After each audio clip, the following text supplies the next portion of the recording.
check turn out to the heading.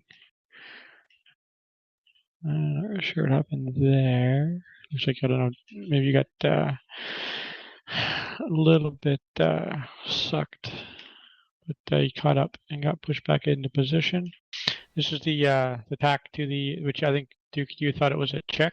So yeah, I heard it wrong. Position. So we get set back up and then continue out. Do our modify our 45 tack turn there.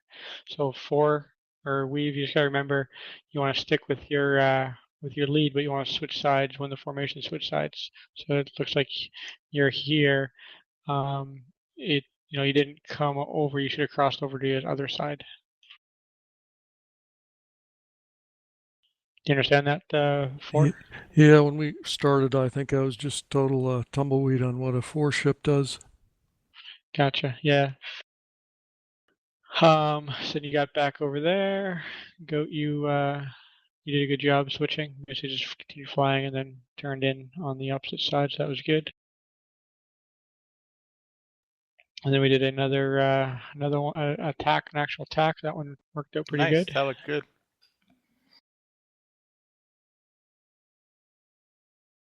Then we did a hook. The hook was not as not as clean. Like a song and dance there, huh? Yeah. So I don't know. I think it looks like Duke, maybe you rolled out in the wrong heading potentially. I don't think I had as much bank as you did. Yep. Gotcha. Oh, I was on the wrong heading. Yep. So then after that, we did our tack turn into the push area. That's actually where Goat got sucked. Basically, at that point, you were late on the turn, got you a little bit sucked at that point, and then we were push. So that one got us back in position pretty good, and then we flew the fluid 4 into the target area. The MiGs weren't exactly where they were supposed to be. They're a little bit. They're late. Yeah, I don't know if they were late or they didn't fly their steer points, because we picked them up basically pretty far off to the east, to the west. So we continue. That's where we picked them up. So basically, we did our tack turn into them. So that's kind of what the fluid 4 is for, is to allow me as the lead to maneuver the formation somewhat efficiently and maintaining it. So it was good there. Me and Duke, we were able to maintain that separation, and we've got into position. Goat stayed in position as well. So we pick up the bandits at, I think it was like 45 miles or so, right there. So we call the commit, and then we offset. So there's the offset. So it looks like Duke a little bit late on the offset. We actually, because it was a tax. So yeah, that's correct. That's what's supposed to happen. So basically, you wait delayed. Or maybe there's something. I think we were setting up. I think we checked. You screwed it up. Oh yeah, Duke, you didn't go. You can't tack them. You can't do a tack turn them and expect them to stay on the outside. That's the problem. You have to do a check there. Well, it was more than 30 degrees though. Yeah, I would still do a check 30, and then just maneuver it again. But it's okay for them to be on the outside, because if they would have been on the outside, they would have been the ones to engage. No. You're turning them into the inside right here. That's what's happening. Now they're on the inside, and now everybody's together. No, it should have been a right-hand turn. A right-hand attack right, but they didn't turn right. I think it was all done way too late. What was that? 40 miles right there. That's where the commit was called, and we did our offset.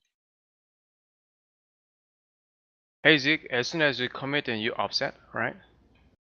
Yes. Okay. Yeah, so were you, I remember I heard you call that you weren't able to get them on gimbals. Yeah, I'm trying to, I think. Because you want them right on the edge of your FCR, right? You don't want them, a quarter of the way in. You want them basically right on the edge. The closer to the edge, the better. I had them on gimbals as when we first got them. They were drifting left, and then they were off my scope. Yeah, because you can see my angle there. I had them on radar on gimbals, and that was us crossing your path. Like I would have expected you guys to be flying, the same heading as me, essentially, because that basically caused you guys to continue in, and essentially then we turn in, and you guys are turned in. That's why I was confused because I thought you guys turned in with us. Looking at it, that's what it looked like, was that you guys turned in with us, and that's why they shot on you guys as well, and you guys had to go defensive also.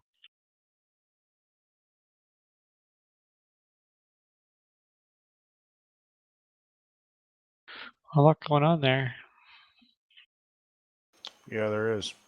Yeah, how do you turn see- the labels off now for just selected guys? There's a way to do it in 1.5.1. You can just put the labels on just for the guys that are selected, the two.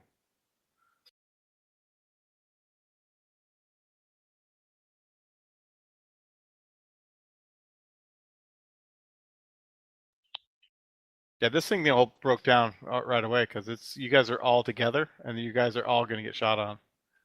Yeah, 3 didn't turn out and put them on gimbals. You guys just continued to fly the original heading, and that basically caused us to be together.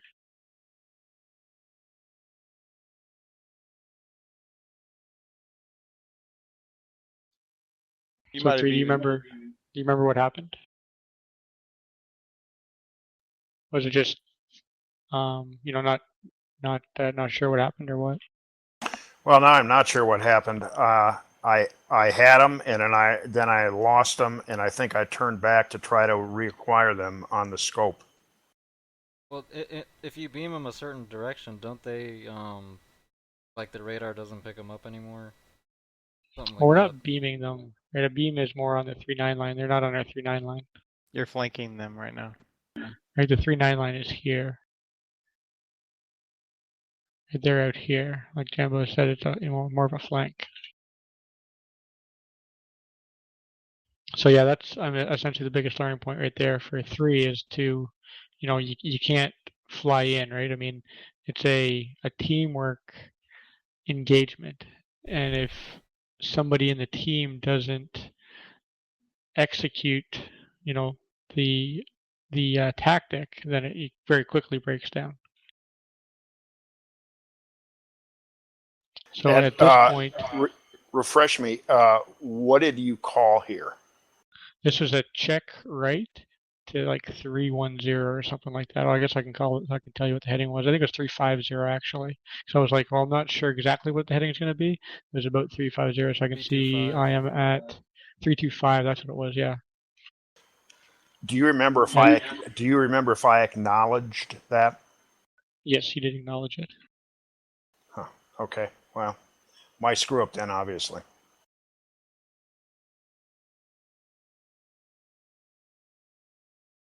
After they crossed us on the left, then they would turn to the right. No, they should never have crossed us. They should have continued this direction. Right? They should have just checked right to 325 as well. Instead, they continued.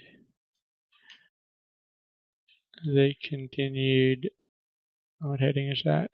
290. Oh, so then to fix this, couldn't we have just extended out further if we somehow knew? Because then they would have been the ones Yeah. that went in first. Exactly. But Okay, so it's like I like say, backwards. but I didn't know that's what we're doing, right? That's not what the call was. Right? As the lead, you can't really react. It's more so you're giving direction on what to do, and anticipating that's what's going to happen. Hey, you could also call, check right, contacts left gimbals, something like that, so that way they know that they're just going to continue to put them on left gimbals. That's what I said. I said check right 325. We're putting them on left gimbals, and that was basically the call. Cool. So yeah, so then we add 30 miles, we turn in. So there's us turning in, and then we engage. So I take a shot. Took a while. I lost a lock, and I had to try to get the second lock again. Not sure if my missiles tracked properly or not. I'm curious what happens here. So Goat, you come with me, which is good. You're launching, which is good. So you got one shot off, Goat. There's Got the second two, shot. man.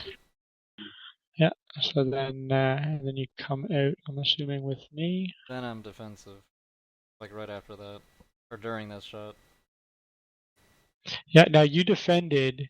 You defended to this direction, right? Remember? So I remember we talked about you want to do a beam on the defense, not a drag. Yeah, I forgot that, but yeah. So there you drag out this direction.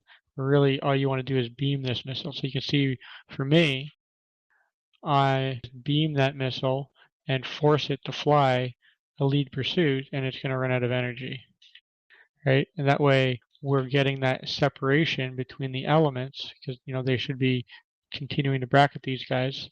We're getting that separation, and then once that missile is defeated, I can then turn back in. So there I turn back in, and I pick up the remaining contacts right there. And by you dragging and not beaming your missile, so here's your missile here, had you have dragged, you would have been closer to me, and then we would have been engaging as an element, whereas instead we were essentially engaging as two singletons. Did you just go gate when you went south or whatever? Yeah, I mean basically, Okay. I go gate on the crank, right? If we got them on a bracket, right? So we have it on the left gimbals. When we turn in, that's we're going gate, turning in, pitching up, shooting, all in afterburner, and cranking, putting them on right gimbals, supporting, and then turning out still in afterburner, and then beaming, still in afterburner, and then slowly coming out as the missiles, running out of energy, coming back out of gate, going mill power, and then turning back into the engagement.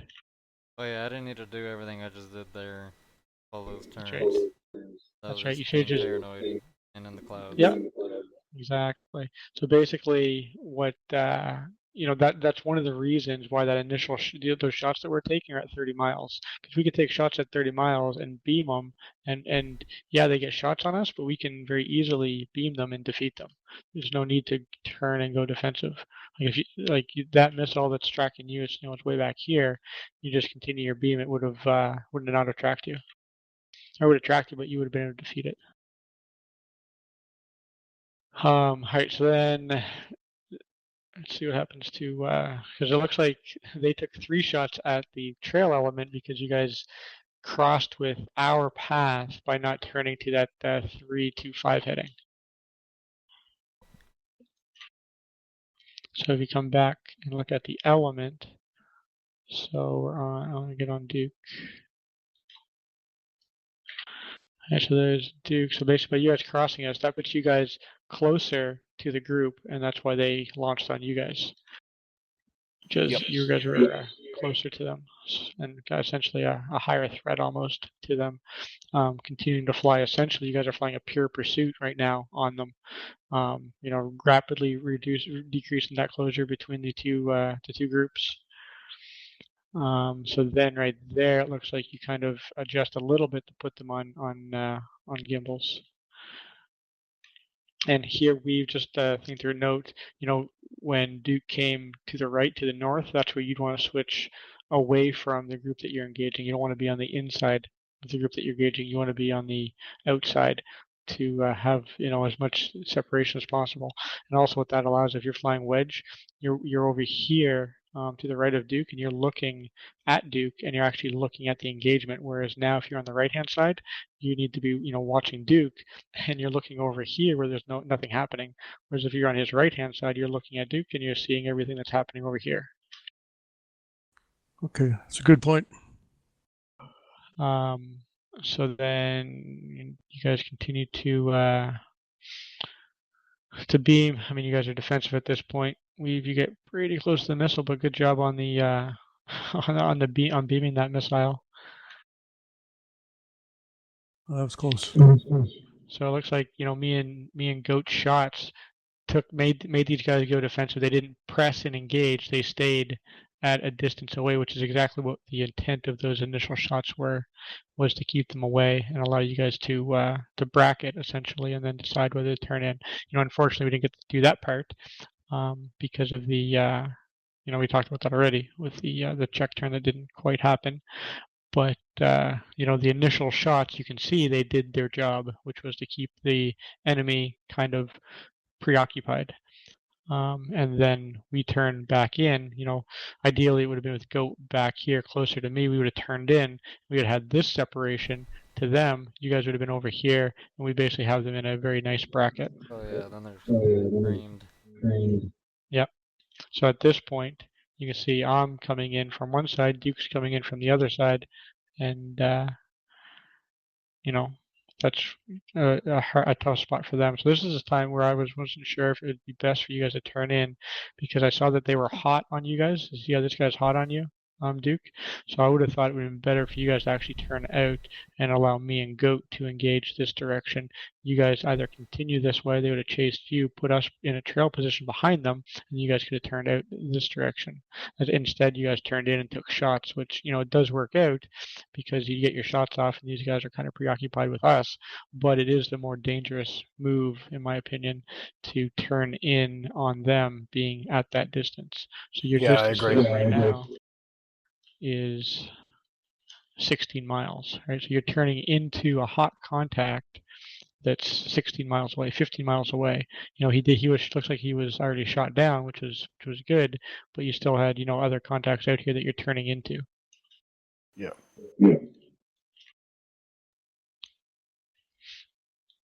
So yeah, that's kind of the same side attack that we're trying to get a little bit better at, so that way we can actually can do it. It's a little bit easier as a two-ship because there's a little bit less coordination, and the attack form's a little bit easier, less comms and whatnot. But as a four-ship, it's essentially the same thing. It's just done in elements. I think if we pull this off against people that don't know what they're doing, I mean, we'll kill them like crazy. Like. Yeah, I mean, that's kind of the goal, right? To develop the tactics and know how to execute them. But as you can see, it takes everybody knowing what to do, and having clear and concise communications, and doing what needs to be done at the right time, or else we end up getting creamed very easily.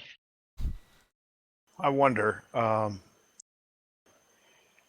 was listening, and I missed the critical turn. So I wonder if, I don't know. I don't know if we can preface it with we're engaging, and then give the command, whether it's check or tack turn, so that everybody hears the words that don't miss this turn. Yeah, I mean, it was, those calls were all there. I think it's just more of a not. No, it's your first time doing it, right? I mean, until you practice it, you're not going to get it right the first time, and that's why we got to do it over and over again, multiple flight nights, until you kind of get it and understand what's happening, and then you kind of know and expect what comms are gonna happen and what to do with those comms. So this is essentially the first steps of that. Yeah. Because it takes, I mean, we could show you on Twiddler all day long, but until you actually get out there and figure out what's going on and look at the ACMI, it's kind of really hard. Which one's yours, Jambo? It's the one that says 87th Flight Night. Where is it though? It's in the briefing room right above you. Okay.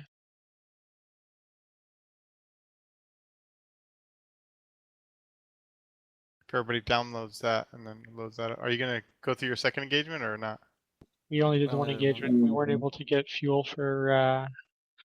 3 wasn't able to get the fuel, and then so we had to RTB. Oh, okay. So yeah, if everybody loads up the other one, that'd be good.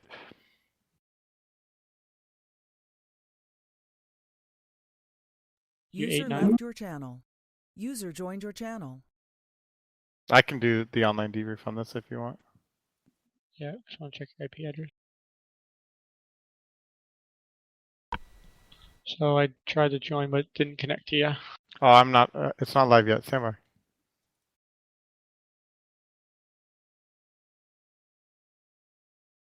Would it be a decent idea to have like code words for each? Like the first element goes in and the second element, or like action or something. Well, that's what the Or just committing. saying check. It's not Engage. check, it's engage. That's the engaging call, right? That's why I made that engaging call. Remember I said one's engaging? Yeah, for the like the next 2 turns though. Which next 2 turns? Like when so right after you commit, we did like attack right, or no, it should be in a check right, and then we went out first. Yeah, we went in first, you mean? Or yeah, in to the left. Yeah, and that's the Did we committing call call. that? Yeah, it was the committing. It's one's committing. Should be I thought the commits commit that. was when we were still at 4 No, ship you back should there. have been one's engaging. Engaging, I mean. Yeah, one's engaging is what it was. So we made the commit call at 40, and then Okay, we made the engaging. engaging call when we turned in. I should have recorded it so I could play it back to y'all. Yeah, I got the whole recording of all this and the briefing. So I don't Perfect. forget. Video? Yeah, video. And and this right now, the debrief. If we can put it up on the forums, and the other squads can look at it, I guess. Yep, put it up in the 87th area just for the flight night tonight. Okay.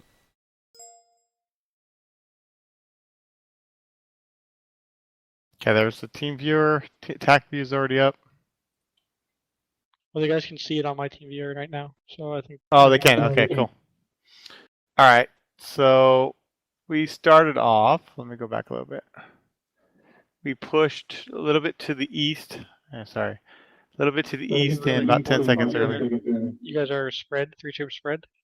Well, it wasn't supposed to be, but that's what it was. What was the briefed formation? It was a spread. Combat Okay, spread. Gotcha. So it was a 3-ship spread, is what you're supposed to be. Yeah, he should have been in the number 4 should have been in. So number 4 should have been in a wedge on number 3. So it just didn't form out that way. So it was a fluid 3. Yeah, basically. So anyways, we prosecute, we go in. So now it's looking better getting better on the formation here.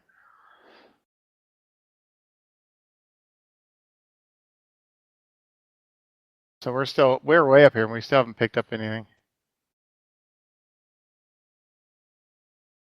All right, this is where we pick up something. Let's see where it's at here. 48 miles. So basically 48 miles, and we finally pick up the contacts. They're already on our gimbals, not quite. And this is where I screwed up because I wanted these guys on the other side, but we couldn't really do anything to get them on the other side except for just call switch sides. And so basically that's all I could do is at this point say switch sides. It's not a shackle? Well, it could have done a shackle, but then I'm still not. I don't want to maneuver. So basically, I just say switch sides, and luckily they were able to get back into formation. As you can see, they did a really good job on that. This is where it breaks down. Okay, number 3 here, as you can see, he's turning into me. Okay, I said engaging. Number 3 is turning in with me, and so basically, number 3 is turning in and engaging with me. Why even do the twiddle at the start? Yeah, so 3's basically turning in with me, and what ends up happening is I get 4 shots off. I got 1 on each guy, and 3's already in hot on his guy, and he gets a missile at him. You can see. So I got all 3 missiles out. He's got a missile at him here because he was so close to me that basically they were able to get shots off on him. You can see there's a ton of missiles in there. They're all after me and 1 after Sean. He does take a shot here and then defends. Basically, that missile is pretty much going to be wasted just because it's never going to track. So, the whole thing broke down at the very initial turn. So as soon as I turned and engaged, and number 3 went with me, basically the formation broke down, as you can see, just like your guys did. Do we know why 3 did that? He was confused. Okay. Yeah, I was actually anticipating some kind of call, like split. So I confused for the initial phase of the execution.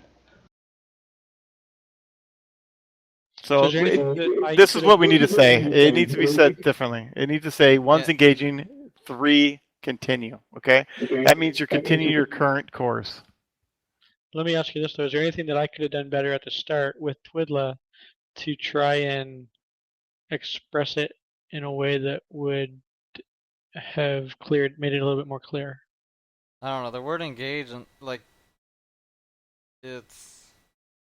I mean, you hear it, then it's like okay, but I don't know. If we had some kind of action words for those, for that point, instead of just okay, whatever 1-1 is engaging, maybe that would have come off more clear on the radio. I don't know. Well, I think the word engage ought to be action enough. We just need to get used to hearing it and know exactly what we have to do once that word is stated. Yeah.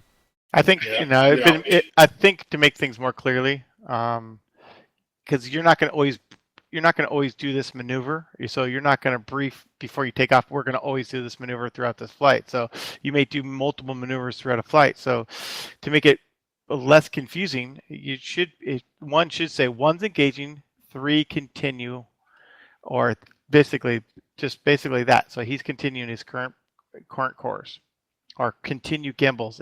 I think that would actually be the more concise way to say it. One's engaging, 3 continue gimbals. I mean, you can't screw that up, right? Well. We'll see. Yeah. We'll see. Yeah, let's try next time. I mean, we could have said once we commit, we could have just called out same side offset or same whatever we're doing, whatever the maneuver we're going to do. It says on uniform call the commit. Then basically on Victor you say Falcon 3, same side offset, and then basically at that point you should know that you're going to keep the guy on gimbals, and it should be known at that point. I mean, that would be the easiest, more clear way to do it. But I mean, if we would have said same side offset here, they would have had no idea what same side offset was. Well, now that we're training on it, they should. But how's that any different than saying doing the engaging? Because what if you don't want him to do a same side offset? What if you want him to continue and engage with you? Or what if you want him to do a grinder? You got to tell him what your intentions are before you actually make the maneuver. I understand we went through the instructions before this flight, but during a campaign flight, we may have multiple maneuvers that we're trying to do. We have to explain to our wingman of what maneuver we're going to be doing at some point. Wouldn't it just be one's engaging, 3 engage? Nah, I don't know. I don't think that would work. If we were all engaged at the same time. So basically, we're trying to think of wording for other ways. I mean, we can continue with this. I mean, I don't see how saying, same side offset is gonna help. It seems a lot more complicated to say that than, one's engaging or 3 engage, or one's engaging, 3 engage. Well, or one's engaging, 3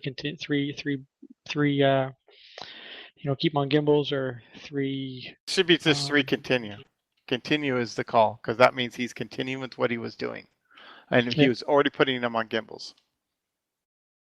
So that should be the call. One's engaging, 3 continue, and that would make it so much less confusing. Yes. So you can see here, I basically beam all 3 of these missiles, and then now 3 is defensive, 4 just goes with them defending with nothing on him. So learning point here is 4 basically, if he doesn't got anything on him, he should continue to press, because right now all 3 of us are defensive, and basically we've just lost the advantage of any kind of advantage we may have had. It's all gone. That all 3 of our jets are facing away from the target, or away from the enemy. Yeah, but you also have all them defensive too, it looks like. Is that right? We do, yes, but we no longer have the advantage, so we may just be neutral at this point. Yeah, definitely neutral. They got a guy turning in here. I don't know how to do the laser, by the way. Shift. So that guy right there that I just pointed at is already in. I'm turning in. I'm slow. Basically, this. I mean, at this point, it's no use to even debrief on the rest of this, but it's just. Well, this is where the brevity, practicing the brevity gets good on who's engaging who, who's coming out, and trying to coordinate with the flight being separated. Yeah, exactly. And I think, and I purposely didn't fire any missiles here just because I already fired 2 or 4, and I wanted to save my other ones for the next engagement, which realistically I would have been firing missiles here. So we basically just ended up resetting here and just got the hell out of here. So I'll kind of go over just the next engagement. This time we switch roles, and Sean and Polaris were the lead in the lead Viewers screwed positions. up. What's that? The team viewers, both of your all team viewers are like screwed.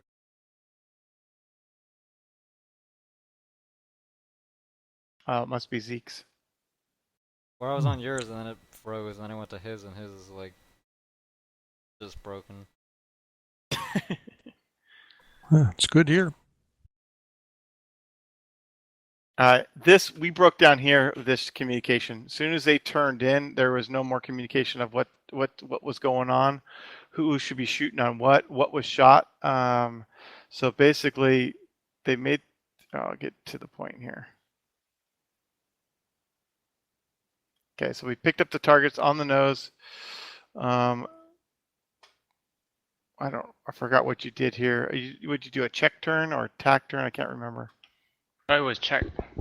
Oh yeah, so check turn here, but he said User check, and I never disconnected from your never channel. responded. So so basically, I was just staying straight. I didn't hear the check turn. So then I saw him turning into me. So then I ended up turning out real at the last second there, which wasn't good. That basically made me take my eyes off the target area. So we got him at, what's the distance here? 40. User joined your channel. At 38 miles. So this is basically needing to get it more on a beam here.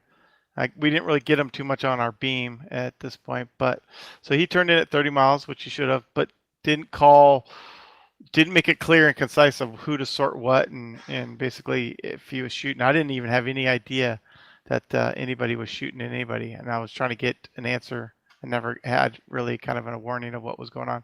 They ended up getting 3 shots on 3 different aircrafts, but one of them didn't get anything shot off and basically ended up shooting at me. So I basically had to turn in, shoot, and then turn out. And basically I'm defensive, they're defensive, and we are screwed. And they're all hot on us, and you can see them. Basically, at this point, they're just chasing us out. I'm out of missiles. They're in a dogfight here. And basically, this is what happens. And that resulted from the element not getting missiles off properly? One thing is the missiles, I don't think so. I don't think, let's see, hold on. One thing was basically I had no idea what was going on, so I didn't know what I should be doing, if I should be pressing, if these guys are if I should expect them to go defensive. That's at least on my side. So distance-wise, 29 miles, that's not bad. 28 miles, so he fired at 28, that's not bad. So did they not just turn out and beam? Is that what the problem was? They continued in? Yeah, these guys, all 4 of these guys broke, did adder dodge. All 4 of the enemies guys did adder dodge on all their missiles and never once defended anything. It was really, really crazy. What did element though? Did element turn out, or they just continued in? We turned out.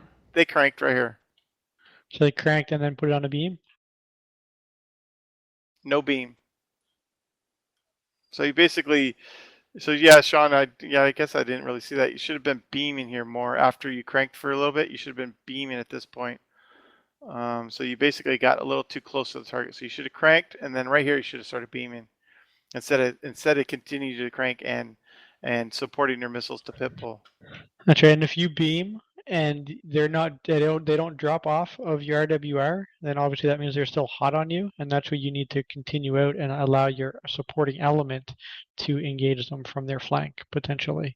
So that's kind of what Jamba would have done.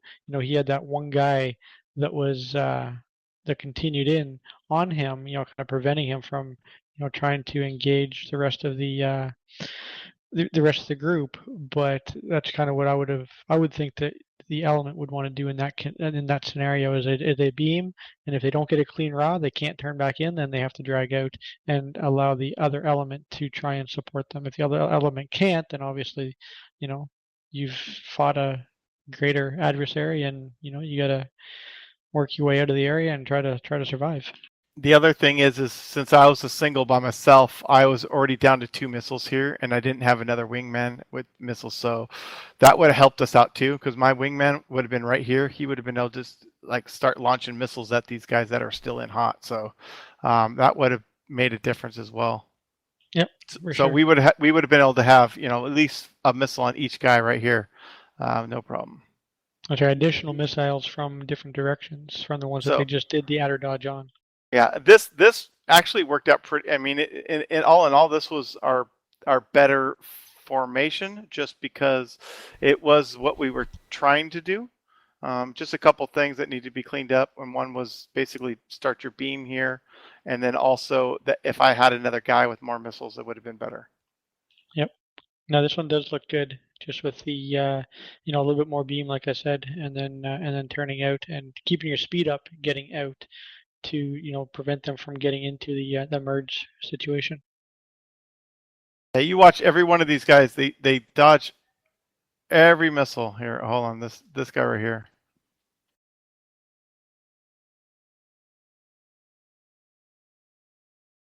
Oh, this is too late. Never mind.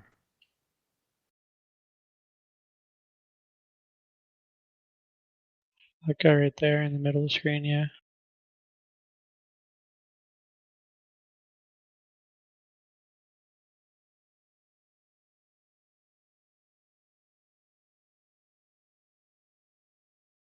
It's Sean's missile that basically just barely missed them. But there 3 of them just did that. That's all they did. Is just basically turn slightly. Well, this guy cranked, but the other guys just stayed in hot the whole